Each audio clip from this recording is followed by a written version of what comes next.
Hey everybody, what's up? It's your boy MJ, and welcome to the Black Wine Guy Experience Before the Pour. My guest today is Carlton McCoy Jr., Master Sommelier and Managing Partner of Lawrence Wine Estates. Carlton earned the title of Master Sommelier in 2013, becoming one of the youngest people and the second African American to earn this prestigious title. Carlton worked in revered institutions such as Thomas Keller's Per Se, Marcus Samuelsson's Aquavit, and Tom Colicchio's Craftsteak in New York. He was named president and CEO of Heitz, Cellar in December 2018. Carlton supports each estate in their aspirations to craft elegant, nuanced, and terroir-driven wines sourced from naturally farmed vineyards. He is the co-founder of the Roots Fund, which is a nonprofit that focuses on creating educational and employment opportunities for the BIPOC community. He's adventurous and athletic. He enjoys traveling the world in search of great wine and spirits and pursuing physically challenging outdoor activities, including biking and running marathons. Welcome, Carlton. Is there anything you'd like to add? I often roast chicken. That's my go-to every day. I like very, very cold beer. Don't understand the IPA and sort of richer beer culture. Um, You know what? we can go on. We I can know talk about we're that. gonna save some, but I to know how that much you want to know about me. to I will probably say this again when we actually start the show. But literally, I was having an IPA last night, and I was Yeah. like, "It's fucking white boys malt liquor. That's what it is." It's I really figured difficult like to drink. it's like, and but literally, like it's like 7% alcohol. So I was like, "That's what OE was. This is white boy malt liquor." Yeah, but it's also the flavor is so intense. Like, um, there's no subtlety to it. Yeah. Like, it's just like boom. The alcohol is higher. Like the intensity of the hops. To me, it's like too overwhelming to drink. It's like drinking like when you have like I don't know, domestic Chardonnay is like super Super buttery, oaky. super Yeah, oaky. yeah. It's like I can't. It's like like I actually could have like a couple ounces if it's really cold, and I'm like it's totally fine. But to sit and like drink an entire glass, like it's just too much, right? Like it's too intense. So listen, we're Yeah. gonna have a good time, man. We're gonna warm up real quick. I'm gonna ask you a few questions. They're personal, but Okay. it's based on Inside the Actor Studio. So just the trick is to answer them whatever comes off the top of your dome. We're Yeah. in the cipher. All right, so you ready? Sure. What's your favorite book? Big question. I read a lot of books, but I'd say The Alchemist is probably the one that I've been That's reading. my favorite book. Like, Read it cover to cover the first time. yeah, what I love about it is that every time you read it, um, especially if you're at different points in your life, it means something very different, and you take out different, there's different theses from it. Obviously, there's a point to the book, but there's certain subtleties of the book that you pick up depending on where you are in your life, which is really special. I think that makes it a great book. Absolutely, I agree. What's your favorite movie? Favorite movie? That's a tough one. I was raised in that area. We grew up in front of the television. Like that was a big thing. We watched a lot of TV. I was. This is okay. So I'm not. It's. I know. It's. I don't. No straight answers. It's not my favorite movie. It's a movie that I I watched a thought you're lot as a watching a kid. lot. Okay, that's I fine. watched a lot as a kid, and it's sort of like someone mentioned it to me the other day, and I remember watching this brilliant, which is Bloodsport. Okay. I actually watched that. I What? caught that a couple months ago. The muscles from Brussels. Well, the thing is, if you watch it through the lens of like a comedy, then it's amazing. Oh, it's funny as Because you shit. can't take it Yeah, seriously, yeah, and it's so incredible. Everything's so over dramatized. You know what I mean? yeah. It's like the I forget the guy's name. The Chinese guy, the huge guy who like smashed the guy's head in the ring. I don't remember his name. Oh yeah, yeah. The Asian guy. But Yeah, he's yeah, so over the yeah, top. yeah, Like it's so funny. yeah. Yeah. It's a great movie. What's your favorite musical, or who is your favorite musical artist?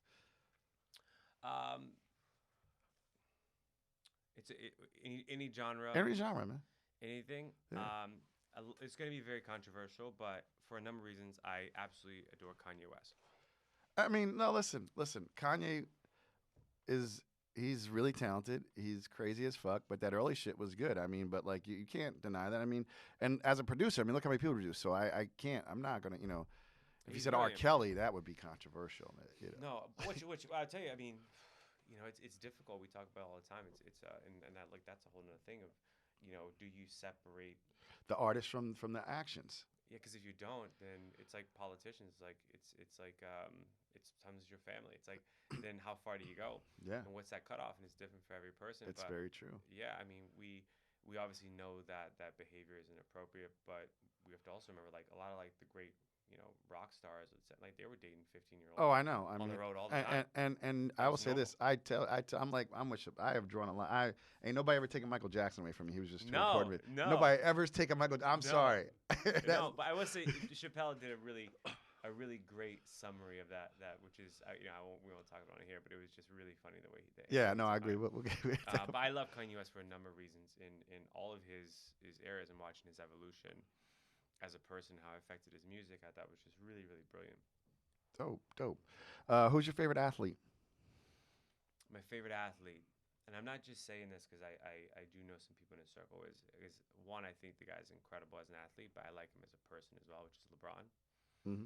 It's I think the guy has revolutionized sort of what it means to take control over your career. Yeah, yeah. And I think he's empowered. He's changed that league forever. He It will he. never be the same. I think he's very smart. He stood and the move to LA wasn't about basketball. It was about mentorship from Magic Johnson. Yeah. He's taken what Magic did to the next level. I agree with you completely, man. On every level, and he's like what he's doing through um, the community that they're building Yep. at Clutch Sports with Rich Paul and all those young guys. Just they're taking control of their own careers. Yep. They're Yep. not just like a victim of the league anymore. Yep. Yeah. What was your favorite cartoon as a child? My favorite cartoon as a child. This is weird. It had a short stint, and this is really odd, but I loved it when I was a kid, which is Attack of the Killer Tomatoes. I'm that's awesome. I watched that all the time. Only person to ever say that. That's so good. It had a very short Yeah. lifespan on it. Yeah. It was a very odd concept, but it was a very unique. It was like these tomatoes, like possessed tomatoes that went around like terrorizing communities, which is just a great concept. It was very unique. I used to love it. And the song, we open it. If you watch it on YouTube, the song was really cool. Okay, I'm a revisit it. Yeah. What's your favorite curse word? I'm an East Coaster. We dropped the F-bomb a lot. Yeah. I have to, now that I no longer work in the restaurant industry and haven't for a few years, I have to really censor myself in the office because there's certain behaviors like cursing that are very appropriate in restaurants. But in a professional environment, in office, it doesn't apply in meetings and things like that. And it comes out naturally. It's part of my I feel you. vocabulary. I And can you have never. to- I can't be yeah. corporate. Yeah. I'm from fucking Jersey. I've been. But that word can fit in so many places. Well, to in your a- point, Yeah. John McWhorter wrote a Yeah. book. Have you read 9 Nasty Words? You like to read 9 Nasty Words? John McWhorter wrote about the etymology of all the not big 9. It's a great book. I just finished reading it. It's phenomenal. Yeah, check it out. What's your current exercise routine? I used to, when I was living in Colorado, I did a whole lot of cardio. I cycled like crazy and so forth. But I started lifting weights. I really enjoyed it. So it's something very, very different. It's a completely different challenge. I still love to run. Running is like my first love. Because for me, it's more psychological. Mhm. It's like free therapy. And so I really love it. I run in a very different way now. I used to, you're like training for a marathon or a half marathon. And you're like checking your pace and things like that. I don't do it anymore. I don't even listen to music anymore. I listen to books. And I just get in the zone and just run. So between running a few days a week and lifting weights, that's sort of what I do. Very nice. Who's your favorite comedian? Chappelle, without a doubt. Which is interesting because the more I listen to him, I realize that he in his purest form, he only did comedy for a short amount of time, and then it became a very clearly a social narrative that he Yes. sort of was. Yes. He was such a great comedian that he could make you laugh while digesting this thing. It was like putting sugar on the medicine, and he's just such an intelligent. It's an understatement, intelligent. He's so aware and so comfortable in himself, and I just think his perspective in the way he perceives a lot of the world, I agree with, and he takes nothing at face value. Right. Yeah.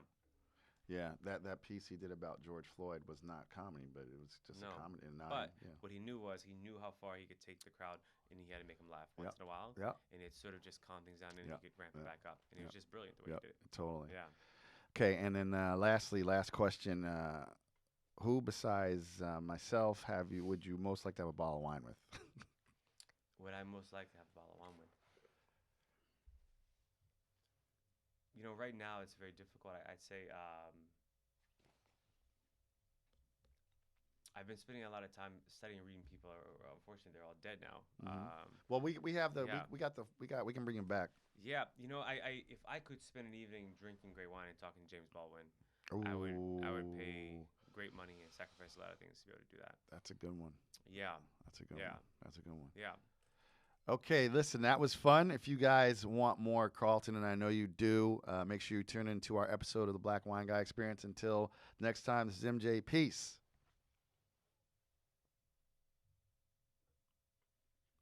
Hey, what's up, everybody? It's your boy MJ, and welcome to the Black Wine Guy Experience. My guest today is Carlton McCoy Jr., Master Sommelier and Managing Partner of Lawrence Wine Estates. Carlton earned the title of Master Sommelier in 2013, becoming one of the youngest people and the second African American to earn this prestigious title. He has worked in revered institutions such as Thomas Keller's Per Se, Marcus Samuelsson's Aquavit, and Tom Colicchio's Craftsteak in New York City. Carlton was named president and CEO of Heitz, Cellar in December of 2018. He supports each estate in their aspirations to craft elegant, nuanced, and terroir-driven wines sourced from naturally farmed estate vineyards. He is also the co-founder of the Roots Fund, a nonprofit that focuses on creating educational and employment opportunities for the BIPOC community. Adventurous and athletic, Carlton enjoys traveling the world in search of great wine and spirits and pursuing physically challenging outdoor activities, including biking and running marathons. Welcome, Carlton. Is there anything else you'd like to add? I'm really enjoying my time in New York right now. Being around people is like, It's refreshing, right? why it's a blessing, huh? It just takes so much for granted, man. Yeah, it's like you. Yeah, I didn't realize how much I missed it. And I'm not talking about just being around people because we would, we pop in our office, but like, being at a dinner party with people you admire Yep. and respect, and it's like a recharge. Yeah. It was great. Yeah. Yeah. Yeah. So everybody, Carlton and I connected, if you listen to this podcast through Instagram. A lot of shit went on last spring, and more and more people in the industry started connecting. And we connected through there. And right when that he was on the cover of New York Times Magazine, and I was like, hey, man, I'm going to start a podcast. I want you on. I hadn't even started it then. I was like, he was like, sure. Yeah, absolutely. So tell us about the wine we're drinking this afternoon, man. So this is funny. I tend to fixate on things and take like deep dives, and I've been really fortunate in my career to be able to buy and drink and sell a lot of great wine. And Sancerre is a region that I've always loved and I always thought was very underrated. The price to quality ratio is pretty incredible. Now look, there's a lot of swill made just like any other appellation, but good Sancerre is a really brilliant wine and they can age. Within my company, it's like a joke where if I'm coming to a dinner party, I'm bringing a bottle of like Côte Sancerre.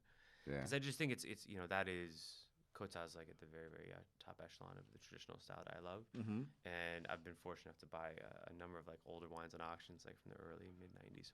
And they just age so well and they're so beautiful. The intensity of it without being heavy is it's like that's what you look for in the great wines is like, can you get density of flavor without fatness Mm-hmm. and still remain fresh?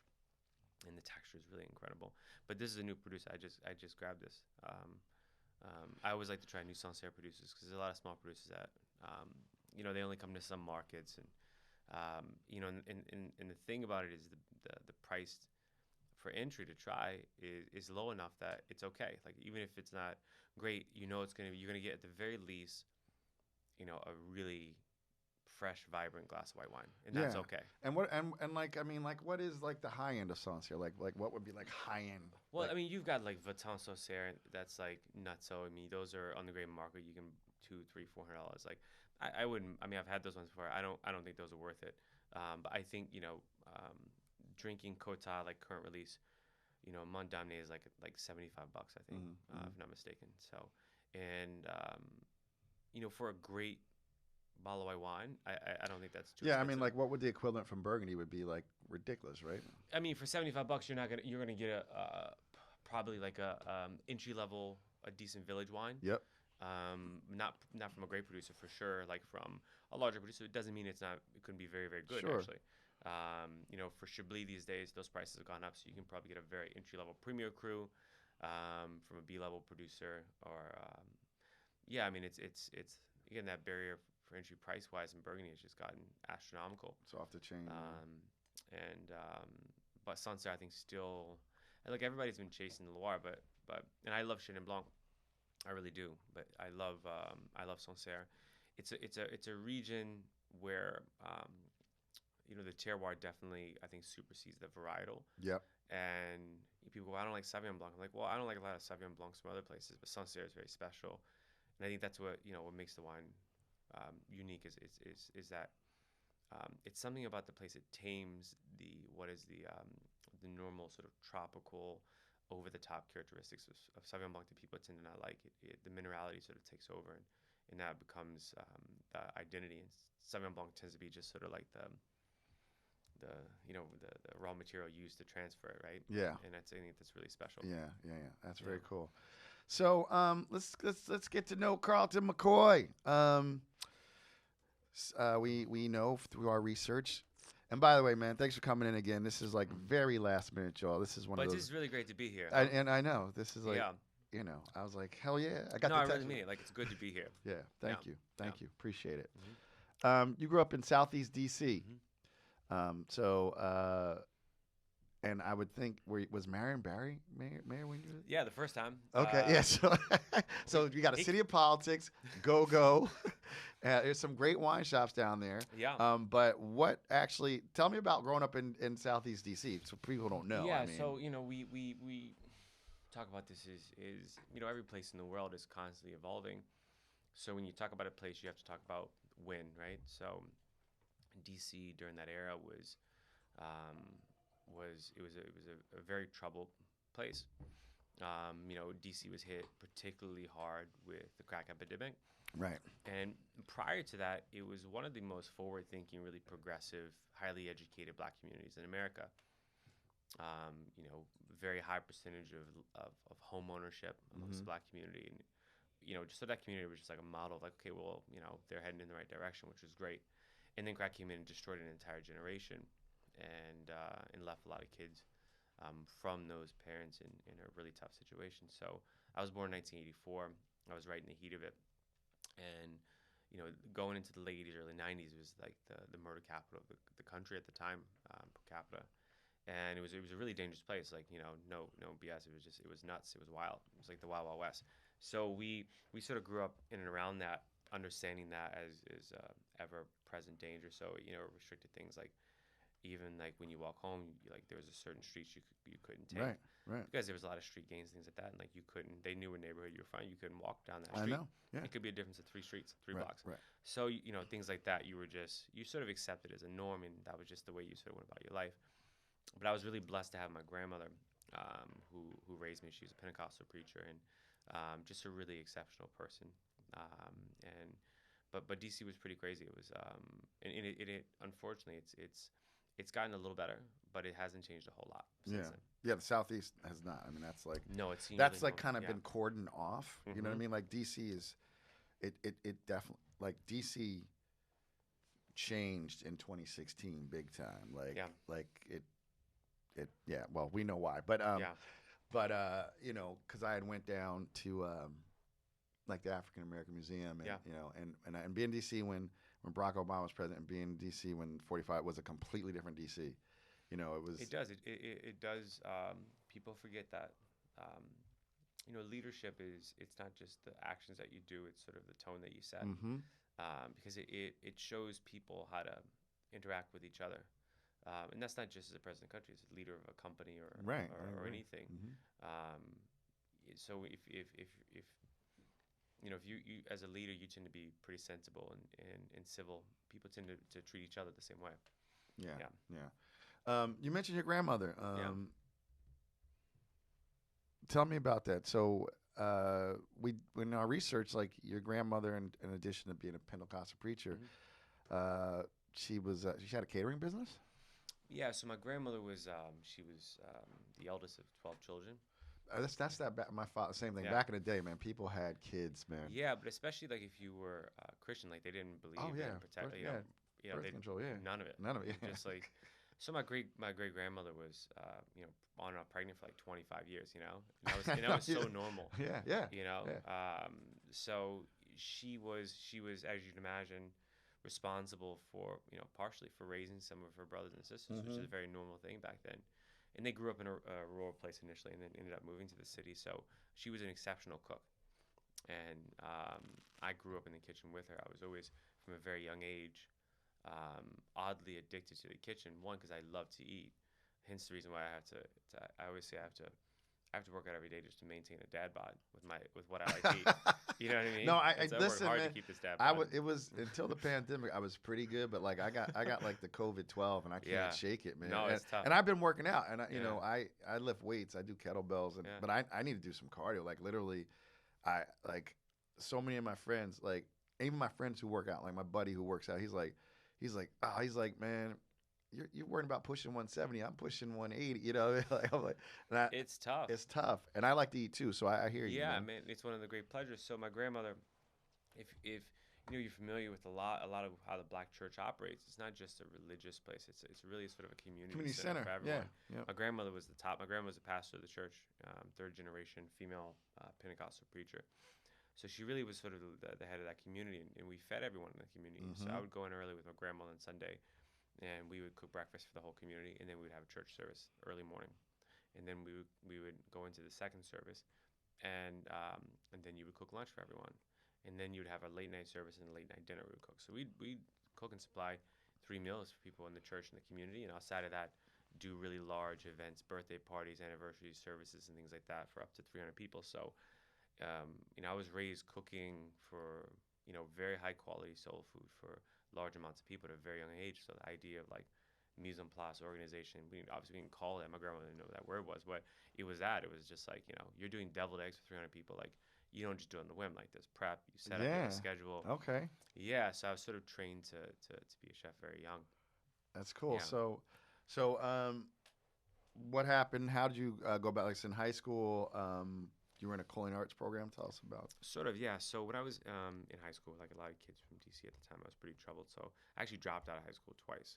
Um, so I dropped out of high school when I was 14, and then I could no longer go to DC public schools because of truancy. So I had to move to Virginia to finish that grade. I lived out there for a year, and then they kicked me out of those schools because I got in a fight, and then I moved back to DC, and the only school they let me go to was Anacostia at the time. I've been to Right there. Anacostia.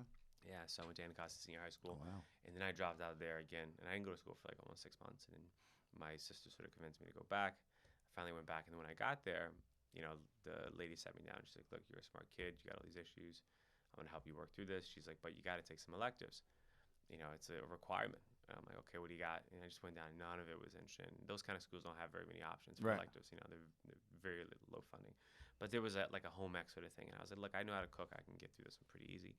So I took the class, and it was very easy for me because I literally grew up cooking. Yep. And then one day, this guy comes in. His name's Ian Bartley, pretty large black guy. Everyone thought he was a police officer, and so no one would talk to him. So he was sort of standing there. And it turns out he's actually this incredibly talented pastry chef Okay. from Antigua. He went to the CIA, and he worked in D.C. at a restaurant called Timothy Dean's. And Timothy Dean's at the time was a really well-known restaurant in D.C. He was the understudy for Jean-Louis Paladin, Mm-hmm. and it was the first fine dining restaurant where all the chefs were black. Oh wow. And he was a pastry chef, Wow. and he was coming in. He was working for this program called CCAP, which is still around. It's based out of New York, and he was recruiting kids to mentor for these cooking competitions. So he sort of watched me cook, and he approached me. Was like, "Hey, look, would you be interested in this?"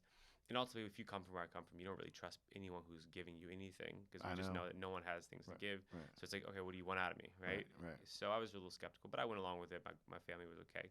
And what Ian did was he sort of took me under his wing, and maybe 2 or 3 times a week, we'd go to his house, and he'd show me like classic knife cuts. How to, this is what mirepoix is. This is how you make chicken stock. This is how you do this. Like very classical French, sort of basic cooking techniques and recipes, and trained me for these cooking competitions, which I went on to win one and win a full scholarship to the CIA. Wow. Yeah. Wow. So, Yeah. Did you? So upon graduating high school, did you go straight to the CIA? Did you work in a restaurant first, or you went to the? Yeah, I had already been working in I guess restaurants is a stretch. I was I mean, Dustin worked in a sub shop, man. That's like yeah. whatever your So first job is. well, I did multiple. So I worked at McDonald's when I was 13, and illegally because in DC you're supposed to be 14 with your parents' permission to work. I think they didn't care. I got fired from McDonald's, and then Why'd you get fired? well, so I was 13, and you're sort of Yeah, well, I a bit of remember a being jackass. 13. Yeah. And I was working the drive-through, and a lady was just, yeah, I don't know how people get so worked up at fast food restaurants, but she was really angry with me for some reason. And it's like, we're talking about burgers and fries here. Like, I mean, what can make you so angry?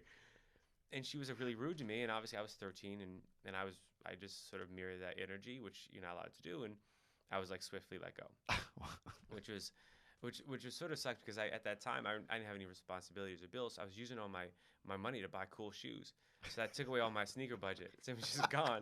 Blew your sneaker budget. That was an issue. That was an issue immediately. So I got another job working at, in the mall, in the food courts, there's these places that give you the samples of like teriyaki chicken. Yeah. So I went in and I applied. I got a job at one of these places, which is a really cool experience because there's two Chinese guys working in the kitchen. Neither spoke English, and they just give you this stuff. They show you how to do it and just go.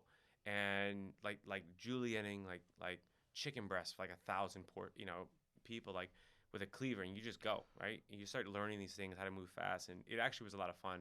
They were very funny guys. We didn't speak the same language, but we got along really well. Yeah. They would always, it's like a kid. They play grab ass with you. So, it's a really funny environment. Right. These two very older Chinese guys and me, this like little half black, half Jewish kid. At that point I had, cornrows down to my back. I was like, 275 pounds, this big, it was just really, it was a fun time. So my first like job in a professional kitchen was a Lowen's program. They got me a job at the Four Seasons in Georgetown in DC. Okay. And I started just as a prep cook, and it really taught me a lot about how kitchens really work, like at a very high level, how they're organized, how tight they are, to deal with that level of stress. So I was going to school in the morning, and I would take a bus directly from school and go straight there and work till 1 a.m, come home, do my homework, and by then I'd gotten on a better life track. So I went from dropping out to like having like a 4.0, and like by the next semester, like I just really hyper focused, and I was really committed to it because I knew I had an opportunity. And then after that internship, I was able to go to the CIA. Okay, so yeah, what's it like tell me about your experience at the CIA, and Stephen Colpan, was he one of your instructors? Or? He was my wine instructor. Okay. So I took it very seriously. I was the first of my grandmother's grandkids to go to college. And so that was a big deal, and I didn't want to screw it up. So, obviously stipulation of a scholarship, you got to keep GPA high. Yeah. So that was very hard because it was all very new, and the CIA is I don't know what the curriculum is now. Back then it was very like super rigorous. Mm-hmm. Very intense, very stern. It was like military school. Mm-hmm. Mm-hmm. And I didn't want to screw it up because I definitely could not afford the tuition, so I needed to keep my scholarship. So I really took a deep dive in, and I took it very seriously. And I'd say for the next 4 years of my life, like my entire life was encapsulated with studying classical cuisine. And then when I was 19, I graduated from the associates program, and then I got approached by a chef by the name of Xavier Leroux, who was, he cooked in New York very early on, which was abnormal for a French chef at the time. Mm-hmm. And he worked at Le Pavillon, the original Le Pavillon in New York, which Daniel Boulou just reopened. And then he was at Le Côte Basque and really classical restaurants, and he was an instructor. He hired me to be like his sous chef in this restaurant called the Escoffier Room, which was at the CIA. They changed it now to the Bocuse restaurant. And it was very, very, very old school Escoffier cuisine, which I really loved. And it was like a crash course in, running a kitchen. I was 19, managing people like twice my age. But I was like in it. Like I walked around with a copy of the Repertoire de la Cuisine in my pocket, Mm-hmm. just studying classical garnishes and techniques, and I was just in it. And I really loved it. I still love cooking. And then I decided to stay on and get my bachelor's degree in hospitality management. So I did that, and then came and moved down to New York. Okay. Yeah. Colpan I actually met in my wine class. Okay. And again, that was something I'd never interacted with because I'd never seen a bottle of wine. Right. So I was very intimidated by that. It's a notoriously a very difficult class because everyone who's taking it are young. Everyone's 19 years old. No one's, a wine professional. So, Or even legal to drink. yeah, but a lot of people maybe they had seen wine around, but they didn't know anything about wine. So we're sort of all Right. even Same playing. level. Yeah, it's a level. Yeah. And I took it really seriously, and I got I think the second highest grade score in the class because again I had to keep my scholarship. I had no choice. And we, Colpan and I really hit it off. I liked him a lot. He was a very welcoming guy, very demanding, right? Like he, you were not gonna, BS around. Like he was very serious, but it was a very his energy is very comforting and very open and welcoming. So there was no stupid question kind of guy. Got it. And that really helped me to learn a lot. And then ultimately, he helped me sort of sign up to get a scholarship to go spend a little time in Italy, which I traveled around with him in a group for a little while. What was that like, man? Because I Yeah. imagine you're a kid from DC. It was your first time out of the United States, first Absolutely. passport. It was my first time ever leaving the country. It was nuts. I mean, I was thrilled. I mean, the opportunity to see how other people live in the world. I mean, wine was the reason why we were there, but that was like, fine, how much are you gonna learn in a few weeks? It was more about like just seeing the culture and how people interact with each other, how they live. It was mind blowing to me. Like I'd never seen. It's like it was like living inside of a movie. The things you see on TV. It's like wow, they actually.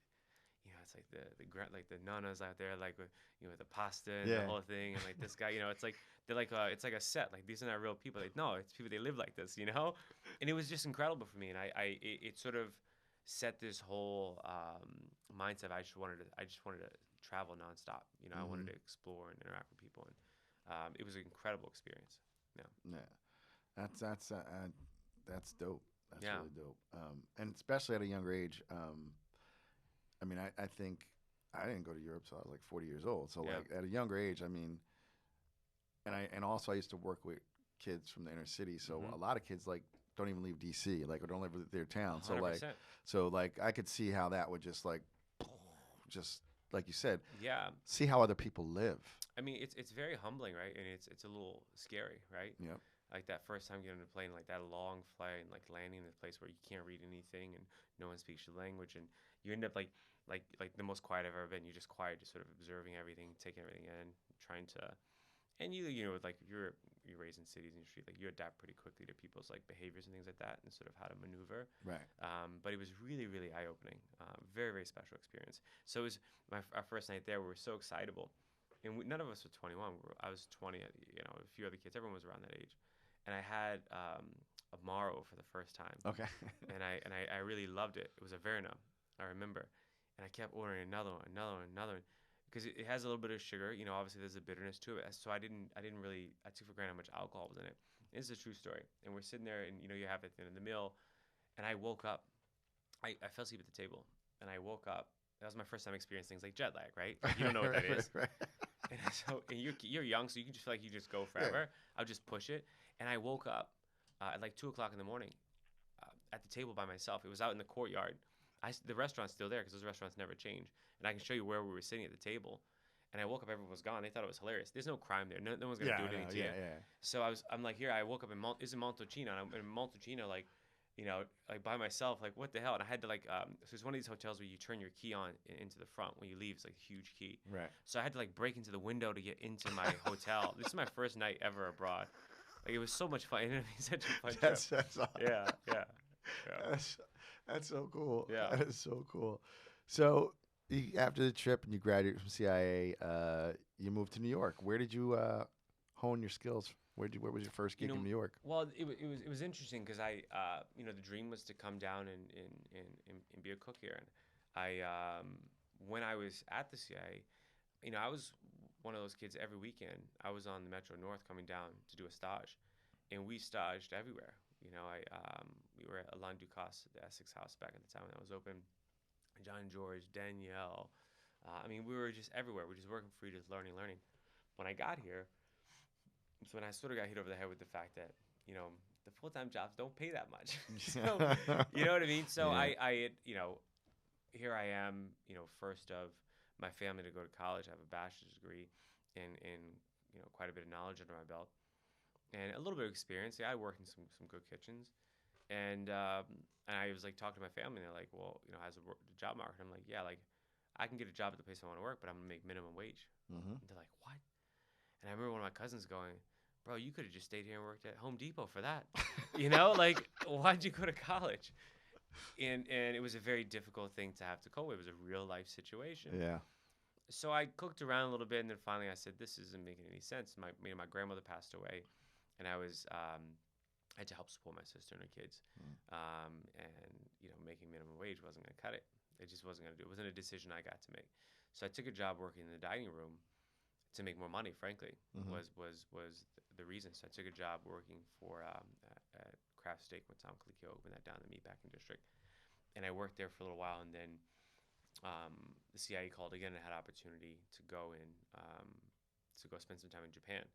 They got hired pretty much by the Japanese military with the American military in Japan to send a team over to train the chefs how to cook Western cuisines. Because frankly, I think they were just tired of eating Japanese food, and they wanted, you know, because a lot of chefs there, they don't that's what they cook, you know, and almost exclusively. And so it was 6 of us got hired to go and spend a month in Japan, going to a couple bases around like Atsugi and so forth, in around Tokyo, training these cooks how to make French, Italian, Spanish, some Middle Eastern cuisines, Israeli cuisine, things like that. And that was a great experience. So I had to leave that job to go do that. Okay. And then I came back and I was unemployed with no money living in Manhattan. That's not a good situation. It's not a good situation, and without a family that could really help much. Right. I mean, yeah. I mean, you know. Yeah. It's, you know, I didn't have a family I can call like, hey, I need like 10 grand to float. Like, no one had that. No one had that kind of money. So I was really blessed to have some friends that were working at Per Se at the time. Okay. And they're like, hey, look, you know, we really need food runners, kitchen service. And I was like, look, I'm not qualified to work there. You know, I've worked in front of the house for like 4 months of my life, you know, in fine dining. He's like, well, just apply. I said, okay, I'll give it a shot. So I applied. Interview went really well, and ultimately they liked my work ethic. They liked how much I knew about food, and they didn't have to train someone because those menus change all the time. You have to understand food to actually do well. So I got a job there, and you know, before I got my first paycheck, I had $300 in my name, and I pretty much ate tuna fish sandwiches until I got my first paycheck. I got a bunch of Wonder Bread, cans of tuna fish, and I was living at 157th and Broadway, and I was just eating tuna fish sandwiches for like 2 weeks until they paid me. I couldn't man, that first paycheck. I was like, I felt like a king when it hit the bank account. I was like, man, I'm gonna go sit down and have a dinner somewhere. Like, I can't afford anything expensive, but like just somewhere where someone brings me a plate of food. You know, that was a luxury. And I worked there for I guess it was almost a year and a half, maybe just over. Do you remember that first meal you went to? I'm just curious. You know what? I do. It was I don't remember the name of the restaurant, but I know where it is. Okay. It was like Café du Soleil or something like that. It was a bistro. Okay. It was in Upper West Side that they cooked Provençal cuisine, and I sat down and I had a bouillabaisse. Oh wow. And I had a bouillabaisse, and I mean, look at you dropping out of high school, and then now you having bouillabaisse in Manhattan, man. Oh yeah, I felt like a king. I mean, it's not a high end place. The bouillabaisse wasn't that exceptional, but it was like good enough. And it was like $25 or something like that, and I just felt like a king. Yeah. Just sitting there. I ate all the bread on the table, like everything they brought me. I ate all of it. I was like, this is such an expensive meal for me. And and then I just, for me, I just sort of promised myself that was never gonna happen again. And I got uber focused on my career of working in service, and Per Se was the perfect place to do that, to train, to learn the finer ways to run a dining room. And it was an incredible experience, very intense, but a lot of fun at the same time. Would you, as you say that, like, talk a little bit about, I don't think people understand, like, the intensity of, like, a Per Se, like the fine dining, like everything being iron and no specks of I mean, like, talk a little bit about that, Well, it's to the T. It's like every detail is incredibly well thought out. We question everything. The first your person, you have to be like meticulous. Everything is starched and clean and pristine shaved, and it's like to the T, shoes polished. The restaurant itself, it's like when they built that restaurant, it was like no expense was spared. Like, they got the best of the best. So you had to take care of it. All the tablecloths were the best frette linens you could buy, and everything is pristinely ironed. So teams come in hours before, vacuuming, cleaning the carpets. Everything is polished to the T. Even in the kitchen, the pipes that water runs through. They have someone down polishing the pipes. What? No, it's crazy. I mean, I It's believe it, but nuts to the T. I mean, I Like- think like- as we're moving forward and people want to get into this world, I mean, it's serious shit, man. And it's very, very hard work. Yeah. It's not glamorous at all. Yeah. And you know, and you know, the kitchen wasn't any different. Like, you weren't the cooks weren't allowed to be messy. Like, they had to have, you know, starch clean, whites, shaven clean. Like, it was a very precise environment. And when Thomas came in, one of the first things he would do is he'd roll the pass up, and he had TVs up in the kitchen where you could see in the French Laundry, and he would pull it out and he would clean behind the TV, and he would just sort of meticulous, and like everything had to be pristinely clean. And but the intensity levels are very high. If you look at, you know, just the amount of dishes that came out of the kitchen, if you're doing 90 covers, everyone's getting around, you know, 20 plates, right? It's 1,800 plates just leaving the kitchen with like 6 people cooking. Like, that's insane. And everything is meticulously cut and prepped, and you know, then the menu you see, what most people don't know is there's actually, for every menu item, there's like 2 other options backing that up just in case you don't like that. So there's another option immediately. So, you know, we would have to memorize these menus down to the T, every ingredient, every sauce, every farm that everything came from. But then there was other dishes behind it, so you're actually memorizing like 3 menus, and you had to know it. And you know, we had 3 strikes were out. Jonathan Beno was the chef, and at the pass, if he asked you what a sauce was or what an ingredient was, what farm was, you didn't know. Like, 1 strike, strike 3, you went home. They would just cut you. It's no you joke. know, and if that happened a couple times, you got fired. Yeah. And ultimately, most people didn't make it through training. Yeah. You know, I saw grown men like crying in the middle of service. Yeah. And you know, it takes a certain type of person that wants that challenge for themselves. Yeah. That wants to learn how to execute at an abnormally high level under unsustainable amount of pressure, but then keep coming back every day and doing it. You know? Yeah. It's nuts. Yeah, no, it is. I mean, it's like being a professional athlete, right? It's like being it's like being in the NFL. It's like, you know, or an NBA. People, like I said, I used to work with kids, and everybody's like, "Oh, they're gonna go pro." I'm like, man, listen, everybody. It's a whole, like, everybody in the NFL 4.4 defensive tackles run 4.4. Like, everybody's fast. You could be fast in high school. You know, it's like, or you could be a good cook, but like that level every day. And I love what you said. Like, it's someone who wants to subject themselves to that. Like, you have to be. You have to want to take on that challenge of yourself. I think it's really important. You know, one of our heads of one of our companies once says, you got to be a special kind of crazy to want to do this kind of stuff. You know. Yeah. But you know, the interesting thing is when you start to crave that type of environment, you by nature find yourself surrounded by those type of people, which is very fulfilling. Yeah. There's no lazy people working there. Yeah. You know, so you're naturally, you become used to being around ambitious, hyper intelligent, very committed people. Yeah. And that's just your culture. That's your world. You don't know how to live any other way. Yeah. Yeah. I love that. So where did you move on to after your time at Per Se? Yeah, so I moved to DC. Okay. I came back to help, you know, with my family. And Eric Ziebald, who was the chef de cuisine at the French Laundry for about 9 years, moved to DC and opened a restaurant called Citizen. And you know, similar philosophies how they operated, but I actually liked Eric's food a little better because it wasn't so like touched. It was you know, definitely more ingredient driven. Okay. It wasn't trying to be as dainty as the food at the laundry. It was much more soulful. You know, Eric's from Iowa. So not all the big tweezers. Like, yeah, they didn't do a lot of that. Like, there, you know, it was food was more in its natural form. You know, Eric was, I'd say to this day, was the greatest chef I've ever worked with. Like, his ability to understand flavors and how to use food in its very natural state without having to manipulate it to add complexity and texture and flavor in the dish. It's unparalleled to anyone I've ever worked with. But he did it in a very humble, just sort of matter-of-fact way. He just knew how to do it. He was a technician. And he was very, very, I mean, very old school in his ways. I mean, the guy would, you know, he ran a very successful restaurant. He worked the line all the time. And he would occasionally work with the cook, and he would do the mise en place with him and take over the whole, and have the guy watch him work his station to show him how to do it better. Like, a lot of chefs these days can't do that, you know. And you know, Eric wasn't a kid at the time. He's, you know, in his early 40s, you know. And Eric had really bad back problems, but he didn't care. Like, he's back there, polished Danskos, super, you know, blue apron, always pristine, and his station always stayed pristine. The guy was incredible to watch cook. When you watch a great chef cook, it's like watching him dance.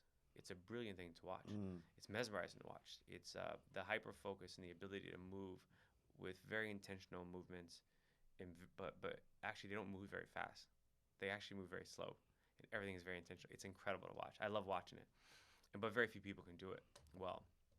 And he was that way. I loved working with him. But when I was there, I met Andy Myers, Okay. and Andy Myers was the wine director.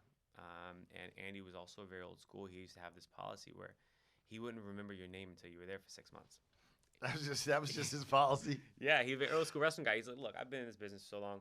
I've seen so many people. Oh, right, come and go. Right. He's like, look, he goes, I'll remember your name when you're here for 6 months. He would say that.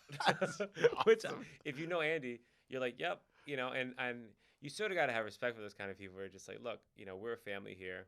You've got to earn your way in. And that's what it was. It was very much a family environment. Dinner only, 5 days a week. Everyone worked every shift together. Everyone spent their time off together. It was a family. And after about 6 months, we started hitting off. And I sat down with Mark Politzer, who was the GM at the time, and he's like, look, Carlton, like, you're doing an incredible job. But if you really want to advance, you need to learn more about wine because that's a big part of service and what we do. And at that point, I was just focused on the mechanics of being a server and it just, learning how to take care of people. And he gave me a hard time. It was about business. He was like, look, he says, Carlton, you can only sell a guy, so much steak. Right? The guy's going to buy one steak. Right. And he's like, what's the most expensive steak? It's like $100, right? He goes, well, that same guest can spend $5, $10, $20, $30,000 on wine. And at that point, I'd never seen a bottle of wine that expensive.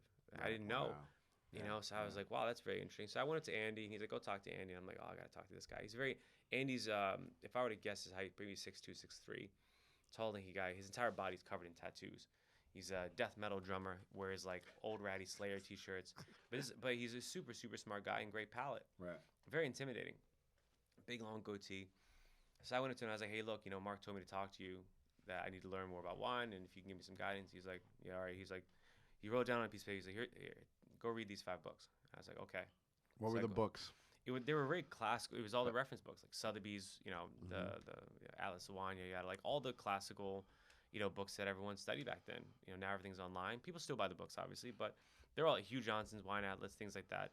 And Wonders on the World? Would you have Kevin's book in it? You know what? I forget if it was on there. But these are all. The thing was, there were, maybe it was, huh? Yeah. Yeah. But back then again. But it was mostly Brits though, because I mean, at the time, correct? Yeah, because like I had Kevin in last week, and he's the godfather of wine education in America. I agree. You know I agree. what I mean? But I think he might have by that time his book was out and very well known. But it was like Hugh Johnson, Johnson Robinson, Yeah. And so I went out and bought the books. That's when like online shopping had just become a thing. So I had them shipped to my house, which was a big deal. And I spent the following months reading them. And I came back to him. I was like, hey, look, I read all those books. He's like, you read all those books? I said, yeah. He goes, well, because those are reference books. And I said, what do you mean? He's like, they're not. You don't read. It's not a novel. You don't read them. I was like, well, you told me to read them. He's like, well, look, if you can read those books, they're dry as hell. You'll be okay. And he's like, did you like it? I said, I was really intrigued by it, actually.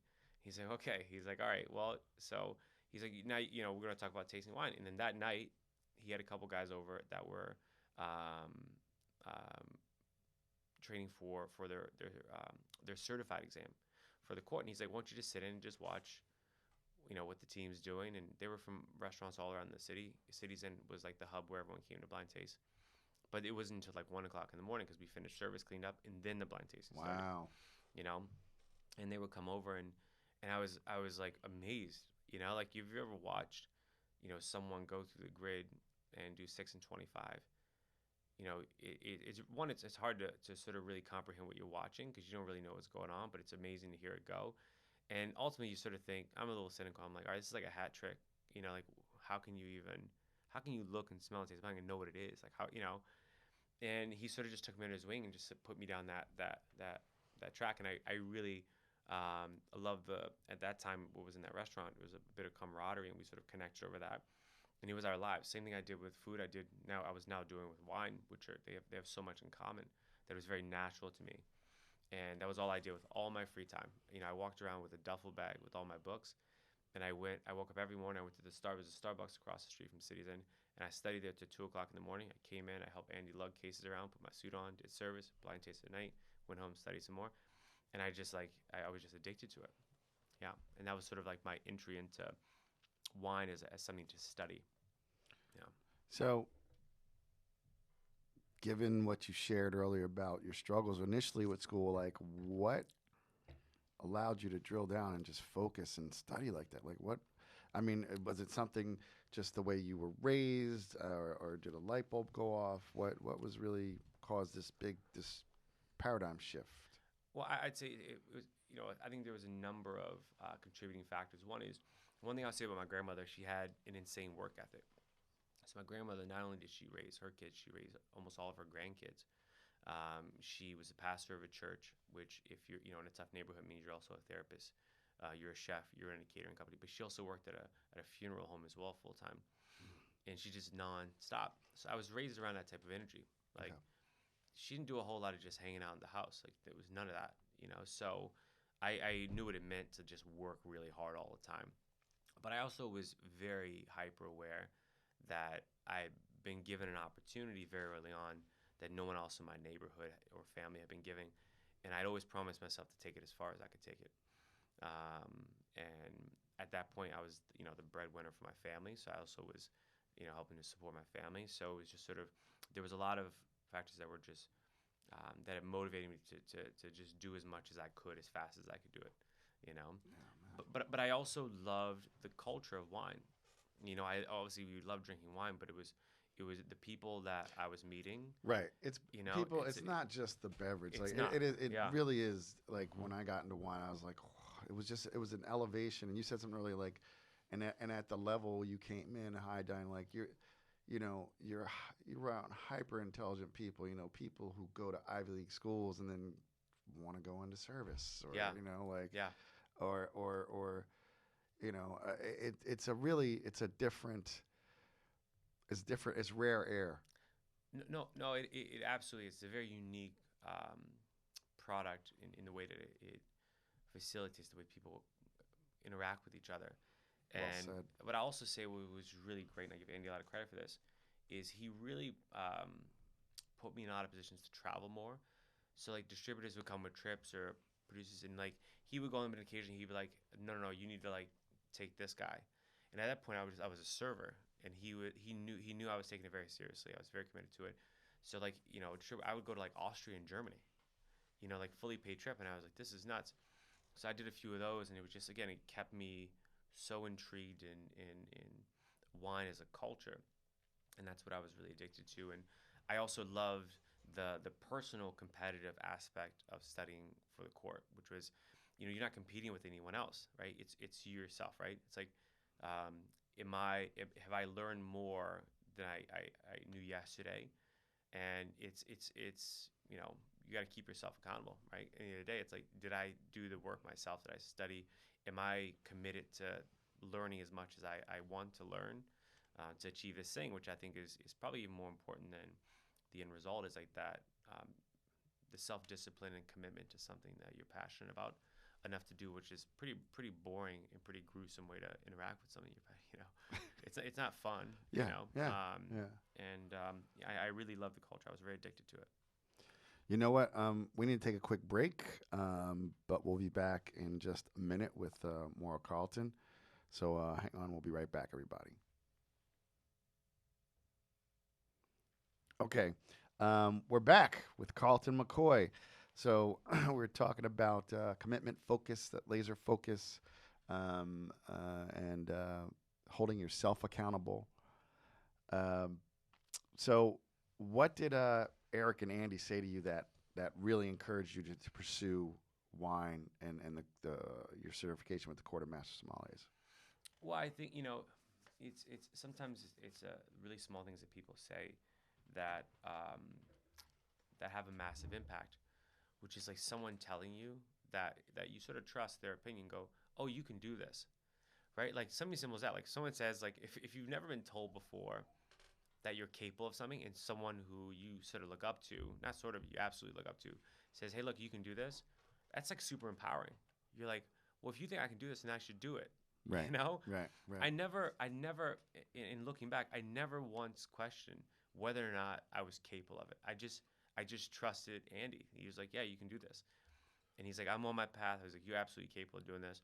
So I just trust him. I just did it. Yeah. Like blindly just went like right into the deep end and did it.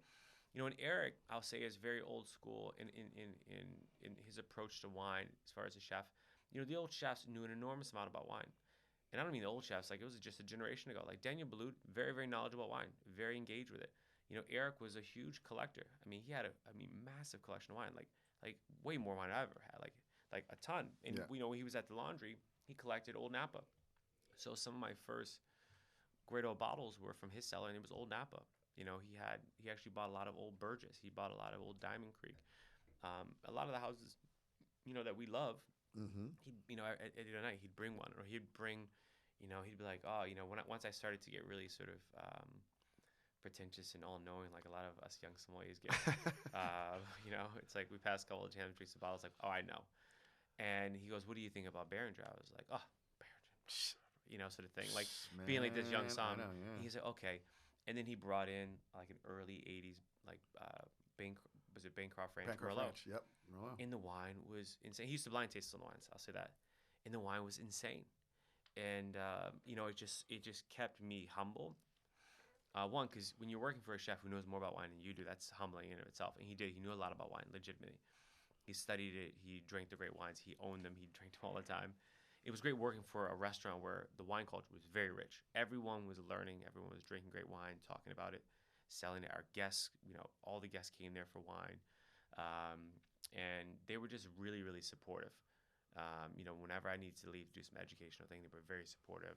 You know, Andy led the charge. You know, we had a number of young servers. They were all going through the court, and well, I don't think that needs to be everyone's path. Like for us, Yeah. at the time, that was the culture, and it was Yeah. it was really, really great for me, because I don't think I would have sort of committed myself without having like something to work towards. Mm-hmm. That was very important to me. Yeah, I think it's important to know thyself, and also I want to say, I mean, because I used to work for a nonprofit in the education sector, and something you said just kind of, so everybody wants to have mentorship programs, and I understand mentorship, but like there's true mentorship and there's mentorship. You got true mentorship. True mentorship is when someone sees something in you, and in their mind, you don't even know them. They just adopt you, and that's what I'm hearing in your story. Like, you're going on this trip here, you're going there. But I've been very, very blessed to have multiple people do that to me in my life. And I was, you know, it's the thing about mentorship is the mentee has to be in a place to receive it. Exactly. That's thank you for saying that. And it is a two-way street. And I was, because of the way I was raised and by my grandmother, and you know, it's my grandmother used to always say, children are seen and not heard, right? In that idea of like, shut up and listen, you don't know what you're talking about. At a young age, it just kept you like paying attention. I hung around old people my whole childhood, and you know, I don't know what led to it, but I was very aware of the opportunities that I was getting through this mentorship, and I just did what they told me to do. Yeah. You know, I mean, I think at the back of that, when you're raised like that, my mother's really religious. She was Jehovah's Witness, so very strict. There's a respect when you're raised like that. So and that, you know, it all starts with respect, I believe. Like if you can respect, like you said, I didn't question what they said. I did what they did. Yeah. So they were like seeing something in you. You went to the Bobby Stuckey proving grounds of Somalia. So talk about going to Colorado, man. So I was at home one day and I got a call, and it was Salvatore Segaria, Master Sommelier now, but he was the food and beverage director at the Little Nell at the time. And he called and he said, "Hey, look, you know, you know, Dustin Wilson's here and he's about to leave. He was leaving to go work at RN 74 at the time in San Francisco. It was a long time ago." Yep. And he talked about that. Yeah. Yeah. And he says, "You know, we'd love you to come out and interview for the job." And I was very happy where I was. I mean, I was close to my family. We had such a great family atmosphere at the restaurant. I was learning so much. You know, it was just, I was, you know, why would I leave? You know, especially have to live, as I said to Salvatore, in the middle of nowhere. I think I said, why would I leave in the middle of nowhere, you know? Anyway, he's like, okay. He's like, well, you know, is there anyone you'd recommend? And I had a friend named Chase Dubé who had worked with me at City's Inn and was working at Cyrus in Hillsburg, which was a really, really great restaurant with a great wine program at the time. And I said, you should call Chase. He's very, very smart. And I'm not sure where he is in his career. Maybe he wants the opportunity now. He said, okay, great, thanks. He called Chase, and he didn't tell Chase who recommended him. He just says, look, someone recommended you, and we'd love you to at least take a look at it. And he says, well, I'm really happy here at Cyrus. I got this great program, beautiful place to live. He says, okay, who would can you recommend anyone? He goes, this guy named Carlton in D.C. So he's like, we sort of were volleying each other. Right. So anyway, Sabato actually it was a very interesting approach. I didn't know this at the time, but he had worked with Andy at the Inn of Little Washington like a decade prior. He called Andy. He says, Andy, look, this is a very odd call, but I'm calling you, I'm trying to poach one of your employees. And it'd be a great opportunity for him. I think you know that, and I need you to convince him to interview. And Andy called me into his office and was like, look, Sabato called you. I was like, yeah. He's like, I think you should go talk to him. He's like, worst comes worst, you get a free trip to Aspen. You never been to Aspen? I said, absolutely not. He says, go enjoy Aspen for a couple of days, and nothing comes of it. Then guess what? We go back to work, and then that's it. And I went out. I flew out to Aspen, and incredible experience. I land. If you ever land in Aspen, this beautiful mountain valley, and the airport is slap in the middle of it. No, I'd say my black nuts. ass has not been to Aspen yet. Been to Denver, but it's nuts. It's nothing like it. One, it's a little scary. No, I'm sure, because it's those little airports, it's mountains and shit. Yeah. And I landed, and I get off the plane, and it starts snowing. Like they turn on cue snow, and so because it doesn't snow a lot in DC. I mean, you live in New York, but like growing on up, and off, but yeah. not like this. Yeah. And I was like, this is incredible. And I arrived, car picks me up, and I'm standing. You were actually in a snow globe, bro. It was a setup, man. Aspen it was like the Truman Show or something. It was just like the Truman Show. Like, okay, he's just landed. Cue the snow. Cue the snow. Car picks him up. So I check in a little now, and everyone was so incredible. They were so nice, but so competent. And I remember having that impression of like, these people are really smart. They're killing it here, but they're really nice people. And I'm from the city. Everyone just got yeah. Like they were just really, really nice people. Like almost too happy. Yep. And you're like, what's going on here? It was like Get Out or something. We're just like, all right, this is a setup. Like everyone was just so happy. And and I ended up having dinner with Sabato. We went out and we spent some time together and really talked about what the job was and what the potential was. And I on the way out, I was boarding the plane. I called Andy, and he picked up, and he goes, at least give me a month. I said, okay. So I put him a month's notice, and I moved to Aspen. I started.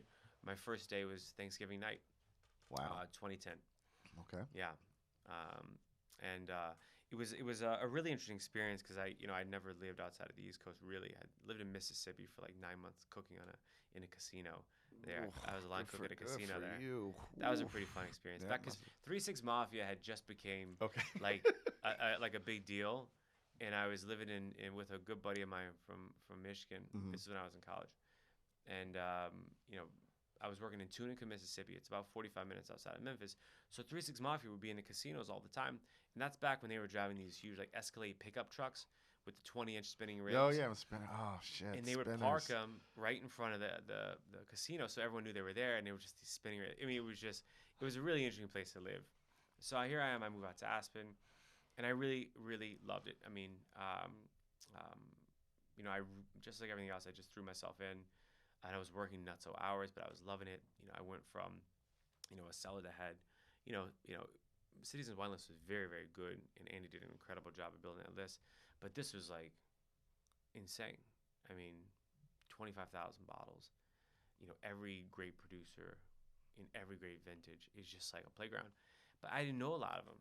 I was still really young, so I took the wine list home, and for a month, every single night I went home until I fall asleep studying every single producer, every vineyard, every bottling, every vintage, taking notes on the list because I wanted to be able to show value. And I picked it up really quickly and created a nice little community there in the restaurant, and it just ended up being not only great for my career, but just great for me as a person as well, living in that place, and it was a exceptional experience. So while you're doing that, are you studying for your MS? When I left DC, I sort of hit like a wall in my personal life. When I passed my advance at the age of 24. I passed introductory certified in advance in a year and a half. Wow. Like I just hammered it through. Mm-hmm. And actually I took advance with Dustin. That's how we met. Okay. And So I sort of just hit like this person. I was like, man, I just turned 25, moved to Aspen. I had done nothing in my personal life. All I'd done is work. I went to college, I worked, I was studying, and I really just wanted to like screw off for a little bit. So I did, and for 6 months, I lived in Aspen. For 6 whole months. I know, right? Yeah, that's you. I mean, because that's I'm just thinking, how I am. I'm recounting, I'm like, you're 25, you're Yeah. supporting your sister and her children. I mean, you're like, oh, okay, I'll take 6 months off and just kind of, you know.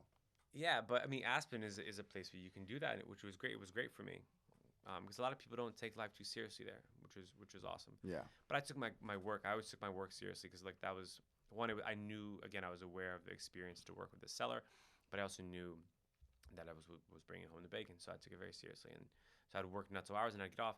And for 6 months, this is a true story. I not a single night did I just go straight home. I went out every single night for 6 months. I did that for 6 years, bro. But Aspen is like it's a party town and it's very conducive to that. Yeah. And so one day I'm in the restaurant and Jay Fletcher, who's a Master Sommelier, great guy, he walks in, he's at the end of the bar. And I also feel honored because he was like this guy of like folklore. And if you know Jay, you actually know that like one, Jay is super hardworking, very intelligent, but he's also incredibly approachable.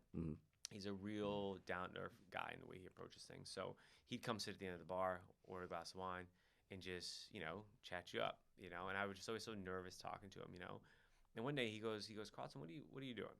And I said, what do you mean? And he goes, when are you going to take the Master? I was like, you know what, Jay? I was like, I'm really enjoying myself right now, and I'm not sure I'm going to take the Masters. Like, I might be done. And he's like, what?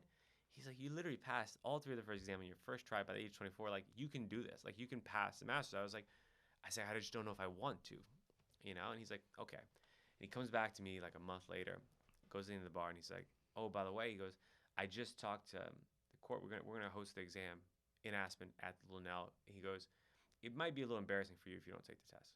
That's what he says to me. Oh, man. Which, if you know, JJ's a very competitive guy. He knew what he was doing. He was like sparking that part of me. Like that competitive, and it worked. And I was like, okay, when's the exam? He's like, it's in May. He's talking to me in like November. So I have like 6 months to prepare for the Masters. I haven't picked up a book in 9 months, almost a year. So I said, okay, let's do this. And I pretty much, again, it was cold turkey. I didn't go out again until the exam, not once. And it was just back in the zone.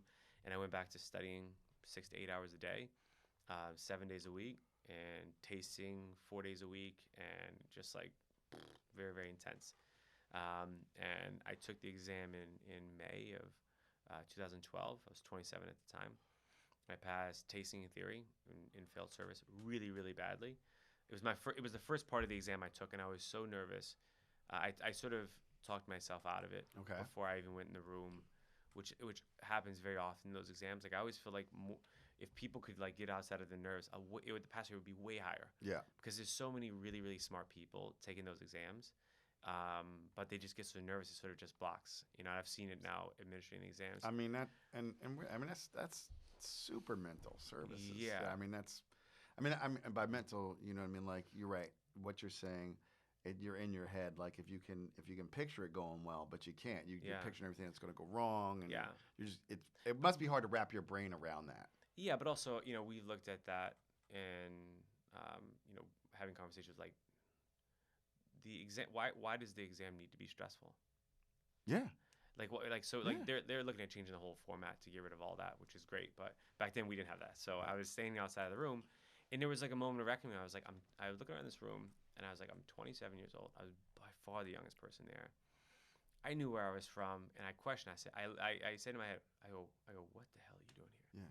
I'm like, who talked you into doing this shit? You're like, Ninja, you from D.C. Yeah, no, but I was thinking, I was like, I can't believe Jay talked me into this shit. It's what I was thinking. I was like, oh my God, I'm going to fail so bad. And I walked in, and I remember it was Brett Zimmerman, another Master Sommelier, and they looked at me and says, okay, again, what's your name? Where do you work? Right? I think they do that to like confirm you're the right person. Yeah. I couldn't say my name. Wow. And I sort of just stared at him, and he just looked at me like, oh no. He goes, down goes Frazier. Like down goes, and I just like, down goes Frazier. Oh yeah, I was like, and I just never recovered from that. And I walked out, and I don't know if you've ever attempted something that you failed so badly, you knew you didn't have a chance that you can almost like, actually you alleviate, and I started laughing when I walked Oh out, yeah, man. man. I was like, that was that was me horrible. with the bar exam. Yeah. Yeah. I was like, oh god. That's over. But then I wasn't stressed out anymore. It was sort of like being a server, Yep. and you walk around your first tray glasses, you drop all the drinks. After that, somehow you're like a little more confident. Yep. Next day I went in, I did my theory, did really, really well, passed, and then I did my tasting and I passed. Next year I just had to come back and pass my service. I spent the whole year really just building my confidence. It was really what I was doing, and Jay helped me a lot about that. Just conversations, just building your confidence of like getting over like the mental block, because it's personal, right? And which was also in and of itself a very interesting journey, but like the power of the mind. Yeah. And so you're the second. So was D-Lin the first African? No, actually, who was actually the first? Who was the first? He's gonna kill me because he's gonna kill me watching this. Nah, that's all good, man. I can tell you right now. Normally, I have a producer here who's looking this stuff up, man. I know, right? No, I can tell you right but now. we just came off the dome with this one. So we're like, it is. Nah, see, they got that wrong. See, Wikipedia, we got to fix Wikipedia. Wikipedia has Andre, and Andre took only his level 1. Yeah, he's an excellent. I know. Which, by the way, it's Thomas Price. Okay. Yeah, who is, by the way, an exceptional human being. Incredible guy. Works with Jackson Family Wines. Okay. Lives up in Washington State. Really awesome guy. He just is. And he passed the first year I took the exam, and he's just one of those guys everyone was really happy to see pass, because he's very committed to the industry, but he's also a very good person, which matters a lot. Yep. Totally. Yeah. So I passed. It was very interesting. I passed the exam, and that night, like you'd imagine, we just sort of, go out, eat, drink, celebrate. Everyone's there. What'd you have, man? What champagne did you have? I know it was some champagne. Andy was there. Okay. My mentor. So he passed the year after me. But he was so proud. It was like a dad watching. You know what I mean? Like he just like, Andy, he's a big guy, but he's a crier, right? Yeah. He's gonna hate that I'm saying that, but he really is. He's a guy. He's a crier, so he's crying. He's Andy, you don't cry, your eyes sweat. No, but he's from holding back the tears. Oh yeah. No, but he's such a genuine guy. Yeah. He's no BS. It's like, he is who he is. He's just like, and we went out and we drank so much, but then the thing was, the next morning I woke up, I showered and went to work like nothing had happened. And I showed up to work, and I was sitting there, and then like Sab was like, "Hey man, what's going on?" I'm like, "What's up?" And he's like, "What are you doing?" I'm like, "Working." And he's like, "Sure you want to take a couple of days off?" And I'm like, "No, I'm good, thanks." So I just go back to work, and then he came back later today. He's like, "How about this? Just go take a couple of days off." And it was very good. He saw like I was way more stressed out and still holding it all back, like more than I realized. Yeah. And I just went down to Boulder actually. I didn't tell anyone I was coming or anything. I just went and checked into a hotel, and I just went and like decompressed for like 3 days. Like, okay, are you 20 years old? You're passing. Okay, now what? Yep. Like you spent so much of your life, your adult life, doing this thing. Like, what do you do now? Yeah. That's really. I think that's something people struggle with is when you achieve something big, if you don't have anything lined up behind it, or it's this huge void. Like, what do you do? You're like, oh, okay. Yeah, what do I do now? Like, oh, all of a sudden, I don't have like any superpowers. I'm not like, glowing. Yeah. Oh, I'm just like the same person. Great. I just have this. I achieved this thing, which is cool. But it's like, all right, now we can do your life. Yeah. All right, so let's fast forward to 2018. Mm-hmm. How does this kid from Southeast DC become the president and CEO of Heitz Cellar, which is, I have different levels. I do have a lot of industry people who listen to knowledge, but it's one of the most revered Napa Valley, OG, Heitz Martha Vineyard, one of the greatest wines of the world. How do you end up at Heitz, man? So was at the Nell, and we got a call saying someone wanted to do a tasting in the cellar. We built out this private cellar tasting room, which was really great. It was a lot of fun. Great sound system, just like it had a great vibe. And we said okay, but the real story is I had one of my head sommeliers, and I just said, hey, look, you can do this. I'm really busy. So he hosted them, and I came down just to say hello, because I always did that. I wanted to make sure I show face and make sure people are taken care of. And I went down and I said hello. And I ended up being in the cellar for 6 hours with this guy. And it was Galen Lawrence. And from the beginning, we really, really hit it off. He was definitely a very sort of like salt of the earth, very forward, very jovial, kind of guy is like a very magnetic personality. Gotcha. Yeah. And we just had a whole lot of fun. We drank a lot of great bottles. And we started to talk about the wine industry as a business and different areas and things like that. And he was saying, that he was interested in getting into the business, but maybe on the land ownership, sort of farming side and things like that, because that's what his family had done for a long time. And I said, well, that's great. And he says, what do you think about Napa Valley? And I said, yeah, it's a great place to invest. Property value is great. It'll always go up. It's very limited. And just by those rules alone, it's a great place to invest. And we talk about a couple other places, Burgundy and things like that, which are great places to invest.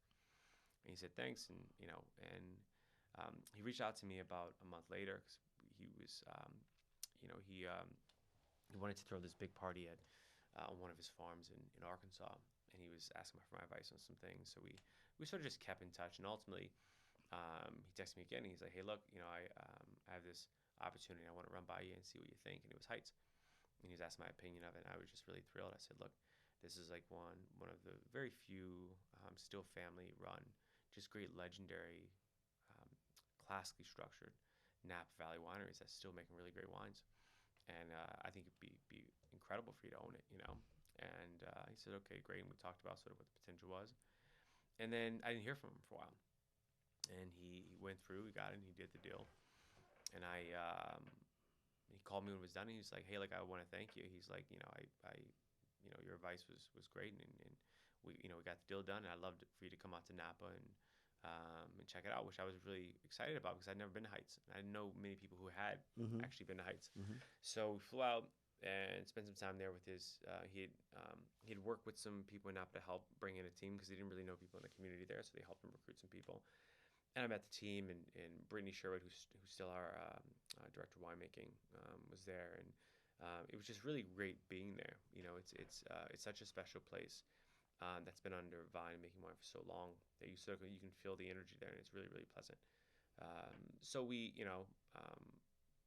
went out for dinner and talked a bit about what his goals were with it and things like that. And what I sort of saw was that maybe the team that he hired at the very, very top maybe didn't have the same goals that he had. And I said, I think maybe you want to talk to them and make sure that your goals are aligned. And because I think they have, it was one gentleman who was hired there was maybe had a different vision. It was not about right or wrong. It was just a different vision. Yeah. And he confirmed. He's like, yeah, this is not. Yeah, he definitely wants to do something very different. I'm not really sure it's the right attempt, and I agree with Galen, his approach. So he says okay, and he went around, and finally the guy decided he wanted to move on. He wanted to work for a winery that allowed him to do what the vision that he wanted to do, right. Which is, I think it's his right to want that. And so Galen called me and he says, like, why don't you come on out to Napa again and let's just hang. And I'm like, wow, this has turned out to be pretty great for me. Living in Aspen, come out to Napa once a month. I'm like, all right. Living that middle of nowhere coastal life. Yeah, no, it was. But I mean, fucking Aspen. I mean, I've seen pictures. I mean, that's a good gig. Aspen. It might be better than New York to Napa. To be honest. The Little Nut may be the greatest wine director position in the country. It's nuts. Yeah. For a number of reasons. Yeah. And so I came out, and that's when we started having the conversations. He pretty much said, look, if you owned Heitz, what would you be doing with it right now? And I sort of made a list, and he really liked a lot of the ideas that I had and agreed with them. And that's when he asked me to sort of come on board, and we started having conversations about it. And when I started, it was very important that I left Little Nell in good standing. So it was a really difficult time. I commuted for 4 months between Aspen and Napa every week. So I worked in Aspen Thursday, Friday, Saturday, Sunday, and then 7 a.m. on Monday morning, I was flying direct to SFO, driving straight to the office, like Monday, Tuesday, Wednesday, and then Thursday morning, flying back. I did that for 4 months, no days off. And I had 3 suitcases that I was living out of and just taking everything, putting it in trash bags and giving it to the dry cleaner and just repacking the same clothes in the suitcase. It got to the point where I was not returning rental cars. I would leave the suitcase in the rental car and just park it in the long-term parking, go to Aspen and come back 3 days and get back in the same rental car. Like, it was nuts. I did that for 4 months, and then finally, when I got to move to Napa is where I felt like I was really, really there, and we started in really quick order, sort of defining what we wanted to do for the very long term as an enterprise. Yeah. You said something a little bit earlier when we first started talking about Heitz. Why do you think places like Heitz and Frogs Leap, a lot of the old guard that makes first of all, has some of the best vineyards and Yeah. some of the best. They kind of have been overshadowed in recent Mhm. years. What do you think is at the heart of that? Or Yeah, I mean, well, I think there's a number of elements that play into it. You know, we saw a really big switch in the very early '90s in the style of wines from the Napa Valley, sure, and that was really driven by main elements. One was when a lot of the vineyards in the Napa Valley were replanted. They, instead of being replanted with sort of the Napa sprawl method, which is really conducive to the climate and so forth in Napa, they were replanted with vertical shoot positioning. Not to geek out too much, but essentially what it does is it pretty much it takes your canopies and squishes it up really high, and all your fruit is very exposed. yeah, And they were planted in north to south. Sun goes east to west, so you have is like a very warm climate. Napa Valley's always been hot, very sunny, right? Which are two very different things. They serve each other, but the heat and the sun have two different effects on the vine. So your fruit just getting, a little bit of the morning, depending on the fog, but in the evening, just getting cooked. hammered. Yeah.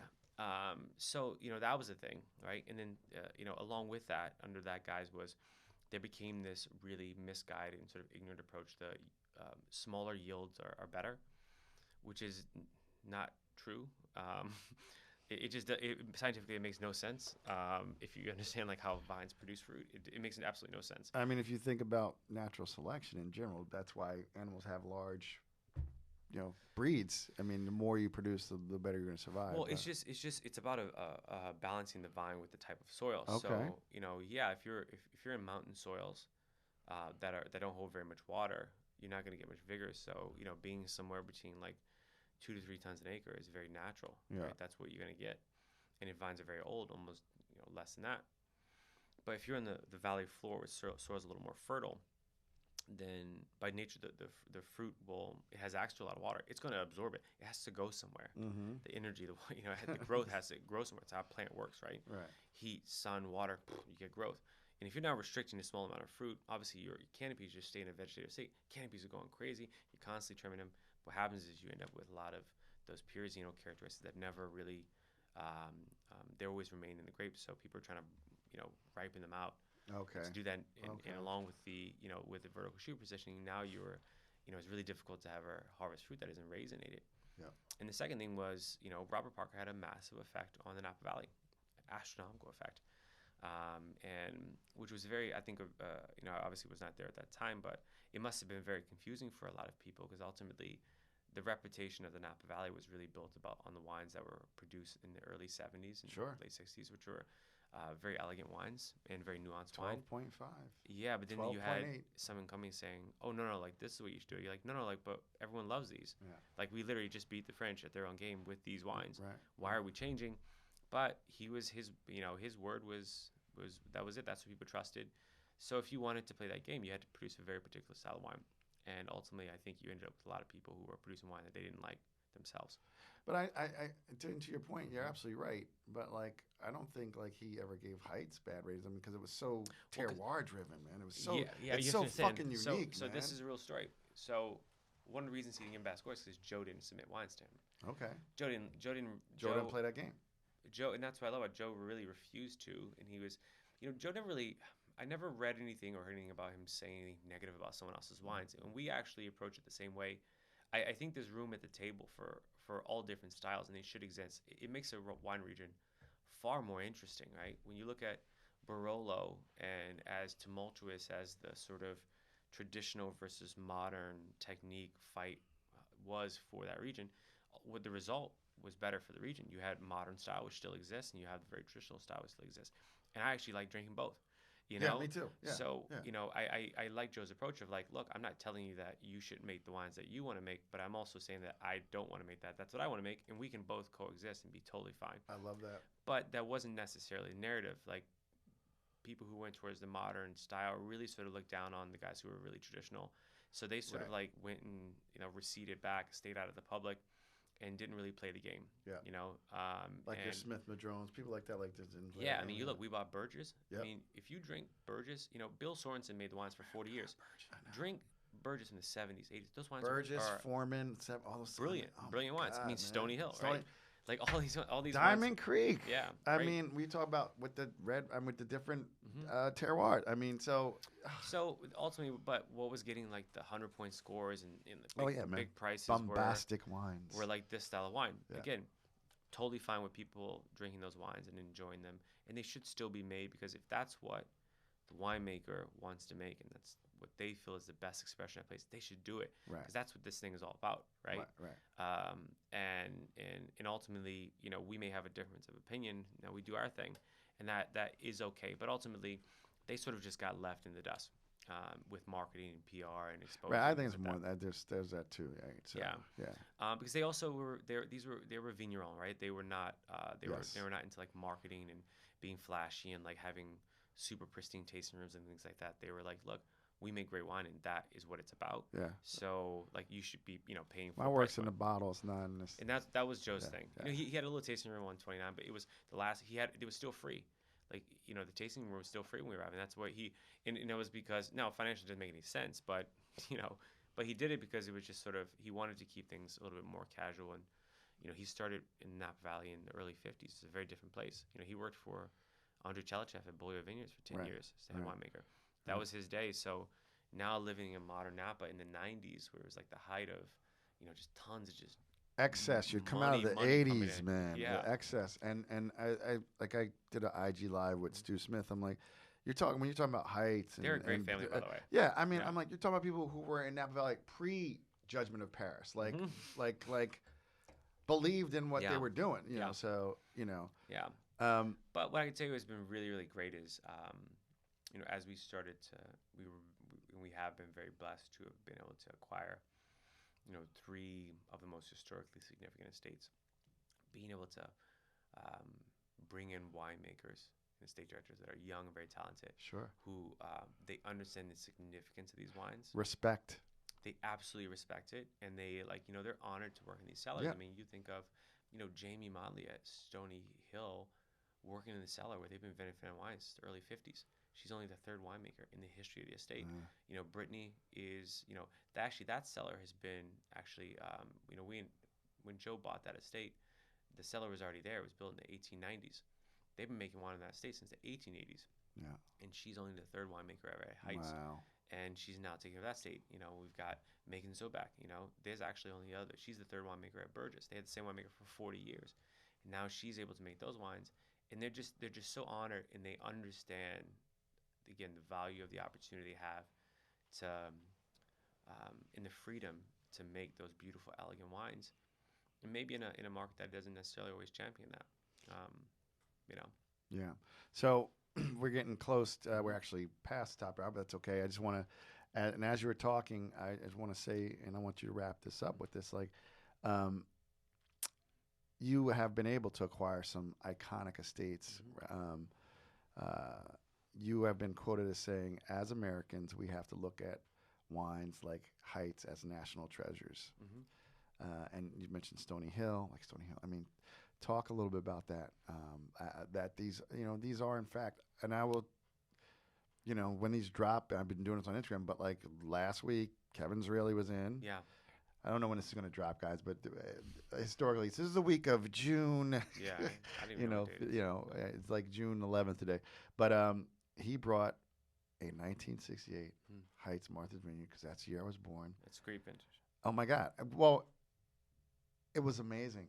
Yeah, and it probably still could age longer. And it was fresh, dude. Yeah. It's the cork was kicked, but you expect that, but like. Yeah. Had the signature eucalyptus just singing and just was beautiful, and the color, it was no bricking. I mean, the color was amazing. So, talk about these estates that you're getting to work with as national treasures. Well, this is the thing.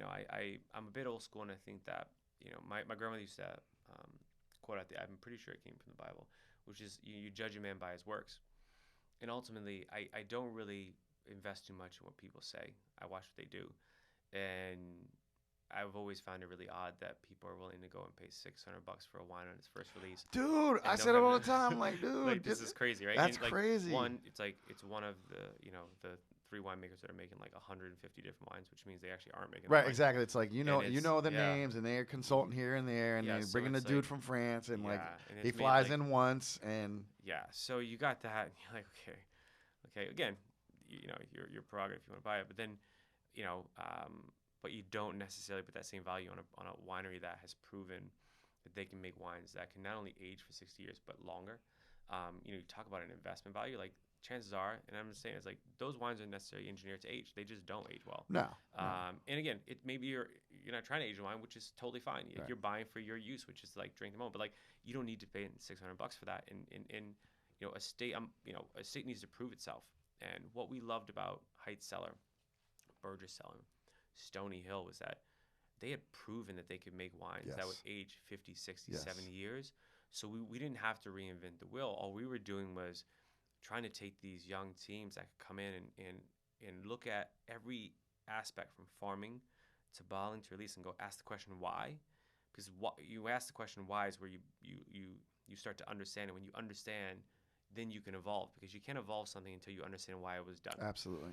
So we ask the question why all the way through, so we understand it scientifically and philosophically, and that gives us an idea to see what points that we can continue to evolve. Because I absolutely in my heart believe that um, taking an old estate and never changing anything or evolving anything just to preserve actually is not in the spirit of what those estates That's were really not about. how life works, even. But it's Bro. also Yeah. not how you preserve it. Like the Yeah. goal is like to continue to make it better, Yep. and the only way you can do it is if you understand why we're doing it. So, Yes. but we also we understand how those wines are made, so we know, like, you know, I want a wine that does have some presence, but it has to have freshness and it has to have structure.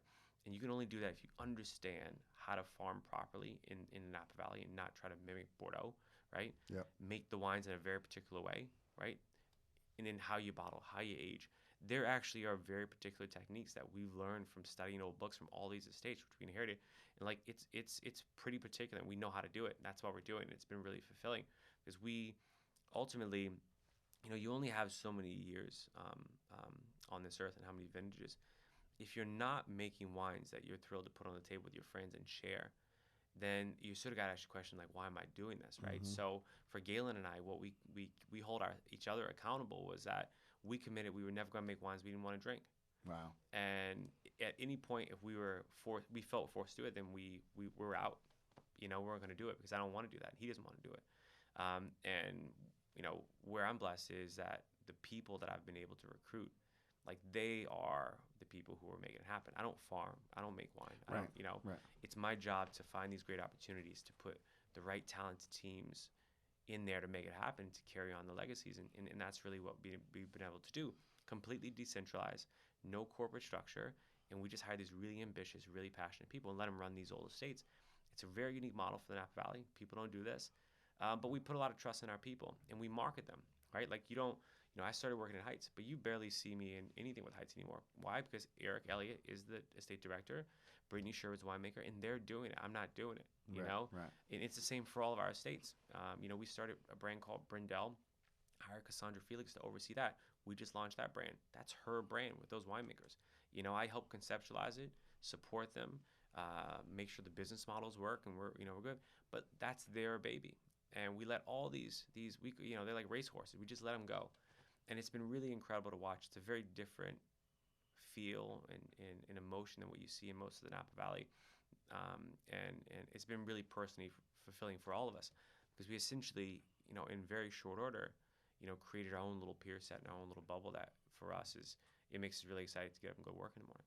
And that's what it's Yeah. about. Yeah. Yo, man, I'm looking at the time. I know you got a lot of shit to do, a lot of people to time see. It's a Oh, time. it's not bad. Yeah, you know. But oh my God, Carlton, thanks so much for making this happen, coming in, sharing some of your story. Can't wait for you to come back. We'll have you back on for part 2. Yeah. You know, and maybe everybody won't drink up the wine you ship from the West Coast. So listen, man. Tell people where they can find you, how they can be a part of what you're doing at Heitz, at Burgess, your own Instagram. Where can people find you and Yeah, of course. reach out? Well, obviously, you can always support all of our brands. You know, HeightsCellar.com, Burgess Cellars, Stony Hill, and Brindell Wines. 4 incredible brands, all focusing on very well balanced, age-worthy, fresh, vibrant wines from the Napa Valley. And again, supporting the teams there. Um, Also, the Roots Fund. It's a nonprofit that I helped to start really in the middle of the pandemic with Akimi Dubose and Tahira Habibi, and we've been able to do exceptional work. We've given out about 40 scholarships in less than a year, and it's been, I think, life-changing, not only for the candidates, but for us as well. It's been really fulfilling. So please support the Roots Fund as well, and the work that Akimi has been able to do there. And yeah. Awesome. Well, Carlton, once again, thanks a lot, my man. So good to finally meet you in person. Really applaud what you're doing, how you've done it, everything you've overcome. Okay, everybody, this is your boy MJ. Until the next time, cheers to the Mavericks, the philosophers, the deep thinkers, and to all you wine drinkers out there. Peace.